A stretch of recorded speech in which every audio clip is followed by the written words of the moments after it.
अति हो जाती है ना कहीं एक गीता में ही भगवान श्री कृष्ण जिस समय पर अर्जुन के रथ पर खड़े हुए थे और अर्जुन अपनों पर मतलब जो कुरुक्षेत्र की भूमि पर खड़े हुए थे, क्योंकि लड़ाई शुरू होने वाली थी, तो जैसे ही उन्होंने बाण ताना तो उनके अंदर थोड़ी सी खलबलाहट हुई कि भाई मेरे अपने हैं ये, मैं इन पर कैसे बाण चलाऊं, किस तरीके से मैं इन पर वार करूं। तो भगवान श्री कृष्ण ने स्पष्ट कहा था कि ये रणभूमि है, अगर रणभूमि में तुम्हारे अपने भी तुम्हारे सामने खड़े हैं और वो युद्ध करने के लिए तैयार हैं, तो फिर उन पर बाण चलाने से संकोच मत करो, क्योंकि अगर तुम उन पर संकोच करोगे या तुम उन पर बाण नहीं चला पाओगे तो वो तुम पर बाण चला देंगे और तुम्हें खत्म कर देंगे, तुम्हें मृत्यु की सैया पर पहुंचा देंगे।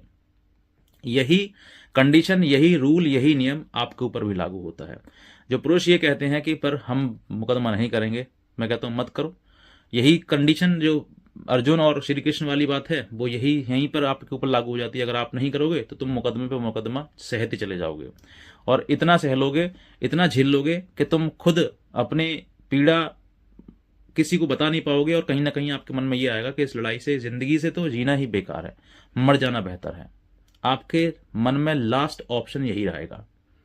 इसीलिए मैं कहता हूं कि जो व्यक्ति आपके ऊपर झूठा मुकदमा दर्ज करवा रहा है उस व्यक्ति के ऊपर भी आप एक उस झूठ के विरुद्ध में सच्चा मुकदमा करवाइए। आज मैं बात करता हूं कि जो लोग सबसे ज्यादा जो दुखी आज के टाइम में रह रहे हैं वो है मेंटेनेंस है। कोई भी पुरुष ये नहीं चाहता है कि मेरी पत्नी मुझसे अलग रहे और अलग रहने के बाद मेरे ऊपर, मेरे गर्दन पर पैर रखकर मुझसे मेंटेनेंस मांगा जाए और मेंटेनेंस दिया जाए।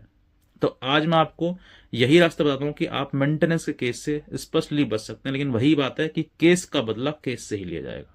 अगर झूठा मुकदमा आपको दर्ज किया हुआ है तो आपको सच का सामना करने के लिए सच का मुकदमा करना पड़ेगा और तभी आप उस झूठ से बाहर निकल पाएंगे। ये नियम है।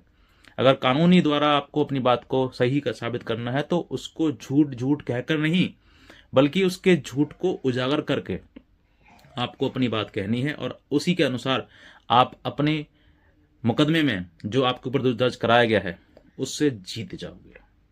वरना अगर आप सोचो कि नहीं हम तो कुछ नहीं करेंगे, हम कुछ नहीं करने उसके खिलाफ, तो फिर देखो आपके पास कोई और ऑप्शन नहीं है। जैसे उसने कहा है कानून उसके पक्ष में बनी हुई है, महिला के पक्ष में बनी हुई है, तो कहीं ना कहीं कानून उसी की सुनेगी।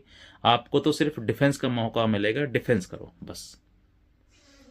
और अगर डिफेंस करते करते तुम थक जाओगे या फिर तुम कहोगे तुम्हारे तमाम सवाल आ जाएंगे, सर मुझे हमारी तो बात तो कुछ सुनता ही नहीं है, तो सुनेगा कैसे? आप झूठ झूठ चिल्लाओगे लेकिन झूठ कैसे साबित कर पा रहे? वहां पर भी जहां जज साहब बैठे हैं वो भी तो एक इंसान ही है। उनके सामने फाइल आ रही है, जो फाइल आ रही है, जिस धारा गंगा धारा बह रही है जिस दिशा में, उसी दिशा में तुम बह रहे हो, उसी दिशा में कोर्ट, न्यायालय, समाज, सब लोग उसी दिशा में बह रहे हैं। लेकिन उस दिशा को विपरीत करने के लिए आपको उसके ऊपर एक झूठा मुकदमा सही कि इसने जो झूठ बोला है ये सब निकाल कर एक मुकदमा तैयार करना पड़ेगा। और इस मुकदमे को कहते हैं प्रोटेस्ट करना। अपने विरुद्ध जो ख्याल आपके अगेंस्ट जो मनगढ़ंत चीजें बनाई गई हैं उसको आपको अपने आप को प्रोटेक्ट करना है। उसी के लिए एक मुकदमा आपके ऊपर आएगा, आपको करना है उसके ऊपर 340 सीआरपीसी, जो कि 379 बीएनएसएस हो चुका है। अब इसी मुकदमे के चलते हुए अब आपको मुकदमा बनाने का तरीका बताता हूं आपको, कैसे बना सकते हैं आप मुकदमा।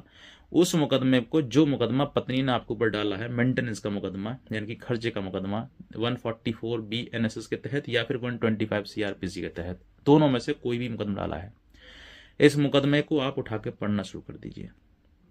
अगर जस्ट अभी डाला है तो थोड़ा इंतजार करिए, उसके बयान तक होने दीजिए, ठीक है। उसके बयान जो प्लेंट में उसने लिखा है वैसे ही बयान देगी वो। अगर नहीं देती है, विपरीत देती है, तो आपके ऊपर आपको जो है एक 340 का आधार बन जाएगा।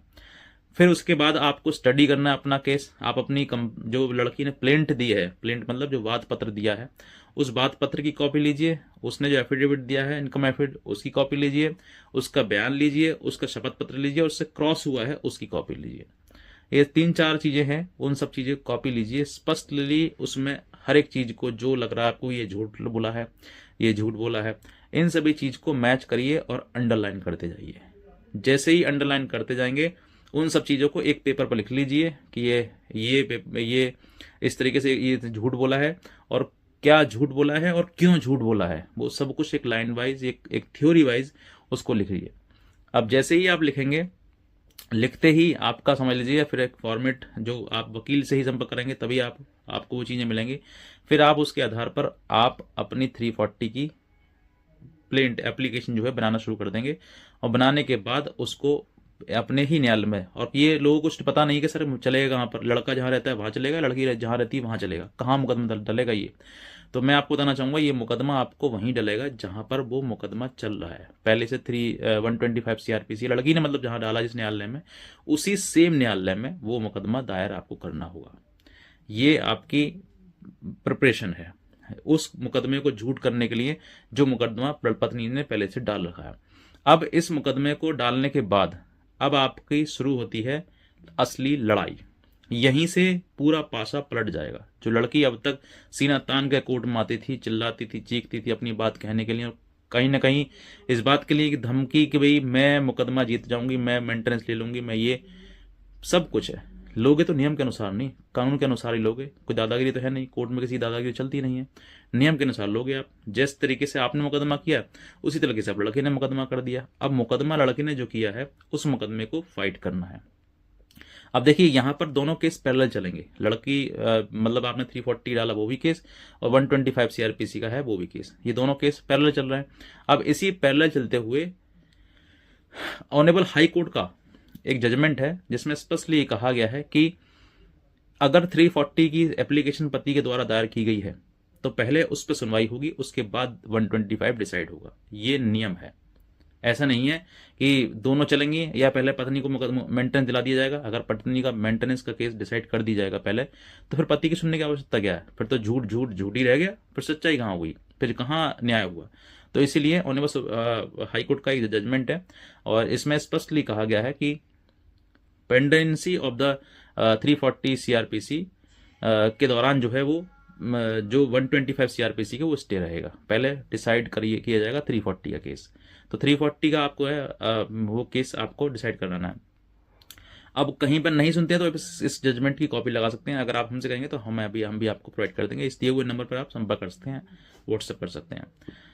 अब यहां तक जब आप ये झूठा केस चला निकलेगा, उसका झूठ सामने आएगा, उसके बयान होंगे, क्रॉस होगा, उससे भी सब कुछ, क्योंकि ऑन रिकॉर्ड उसने कहा है। जो बात ऑन रिकॉर्ड कही है वो कहीं ना कहीं मना तो कर नहीं सकती कि मैंने झूठ नहीं बोला है, सच हाँ यही बोलेगी कि हाँ मैंने ये कहा है।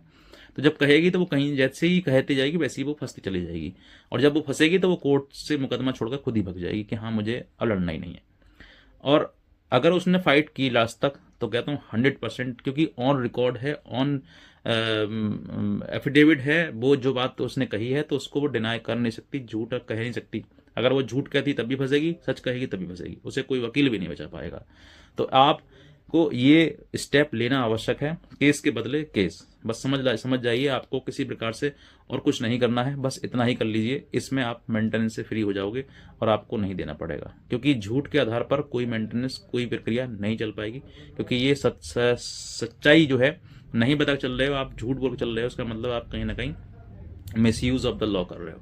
यही कहना चाहूँगा। कोई भी लीगल हेल्प अगर आप चाहते हैं, हमारे जजमेंट या कोई कॉपी प्रोवाइड करना चाहते हैं, तो आप दिए हुए नंबर पर संपर्क कर सकते हैं और हमारी लीगल हेल्प ले सकते हैं। मैं इतना चाहूँगा। आज का वीडियो देखना चाहो, धन्यवाद।